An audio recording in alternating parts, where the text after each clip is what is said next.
Hey everyone, it's Andrew Warner, founder of mixergy.com, home of the ambitious upstart.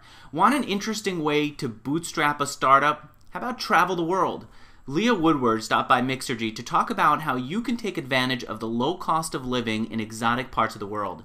She and her husband have been traveling the world and bootstrapping a web development business, and they've been blogging about their trip at locationindependent.com. Here are a few clips from her conversation here on Mixergy.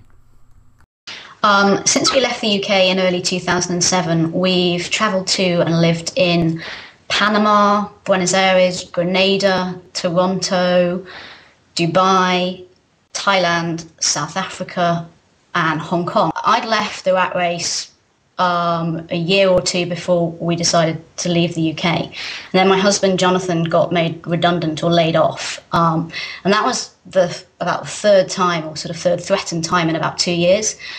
And we just finally thought we've had enough of someone else controlling the income and someone else controlling how much we earn, and decided to set up on our own, set up in business on our own. We were living quite a nice lifestyle, and we tried cutting down and we tried sort of cutting back, and I just thought, this isn't that fun. I don't want to have to do this for the next 2 or 3 or 5 years until our business is really up and running.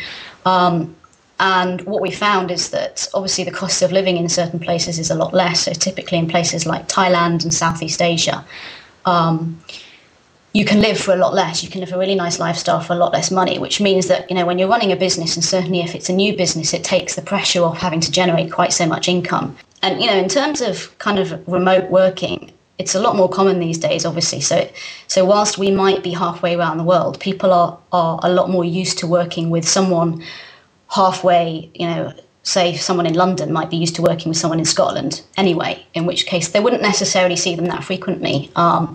So people are a lot more used to sort of remote working and working with people who don't necessarily live in the same city that they do. All right, and those are just a few clips from a much larger program. If you download the full program, you'll hear Leah talk about how she and her husband made the transition from day-to-day life to traveling and how they built a business while traveling. You'll also hear specific techniques that you can use if you want to follow in their path and travel while building a business. And you'll hear some resources that will help you get started. Download the full interview and give me your feedback in the comments. Tell me what you think of this as a lifestyle choice for an entrepreneur. Tell me if you've done this. Give me any feedback you have. I'm Andrew Warner, and I'll see you in the comments.